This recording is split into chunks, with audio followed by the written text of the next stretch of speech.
ऐतिहासिक डोल महोत्सव में उपस्थित राजा दशरथ और राजा जनक जैसन बाप मन, कौशल्या, कैकेयी और सुमित्रा जैसन माए मन, सीता और द्रौपदी जैसन बहन मन, राम, लक्ष्मण, भरत और शत्रुघ्न जैसन भाई मन, राधा कृष्ण डोल महोत्सव कर तमाम पदाधिकारीगण, सुरक्षा व्यवस्था में आवल पुलिस प्रशासन, पत्रकार बंधु और इस क्षेत्र कर जनप्रिय, लोकप्रिय और दुलरवा मुखिया महोदया सरिता जी, विनय जी, सब कोई के हमरे करी कलाकार परिवार की तरफ से आपने मन के हार्दिक अभिनंदन जोहार करे लागल ही। और संगे संगे धन्यवाद देवे चाहिला कि इस मेला कर शोभा बढ़ाए के लावल छोटे छोटे दुकानदार भाई बन के बहुत खुशी कर बात है कि हर वर्ष कर भांति इस वर्ष भी ऐतिहासिक डोल यात्रा का आयोजन अपने मन कर रही।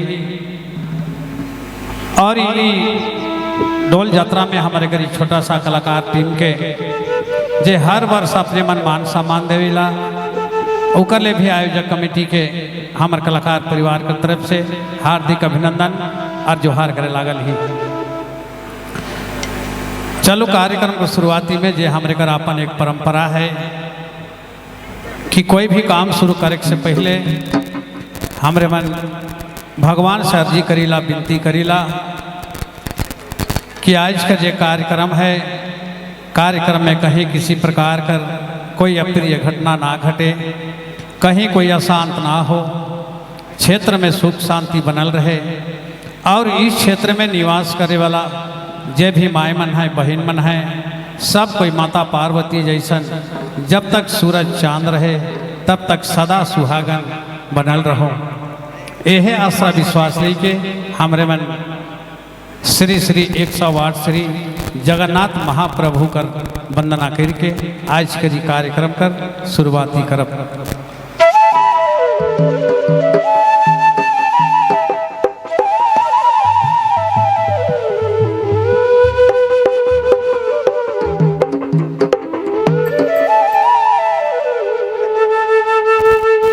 अरे हे बाबू, थोड़ा फीडबैक को उठाओ तो लोग को नहीं सुना रहा है।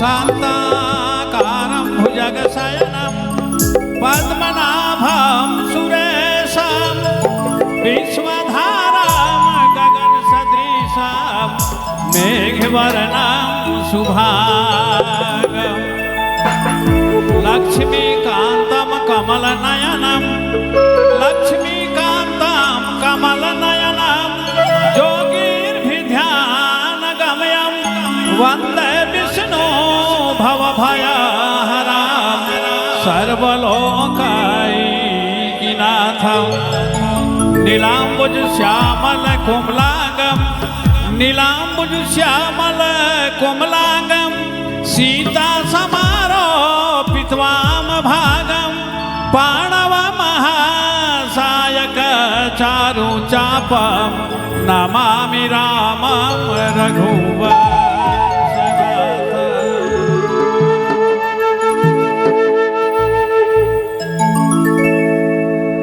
श्री हरि नामधारी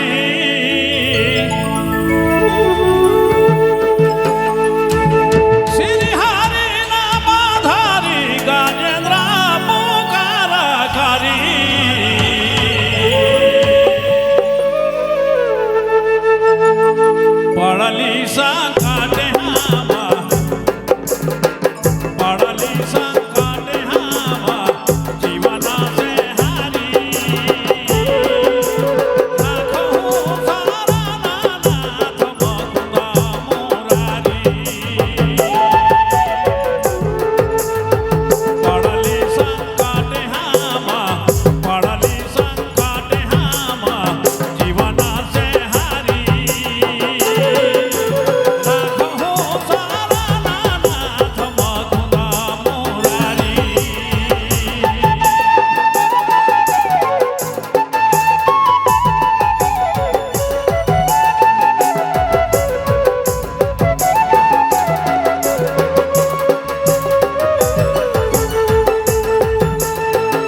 वृंदावन बिहारी लाल की।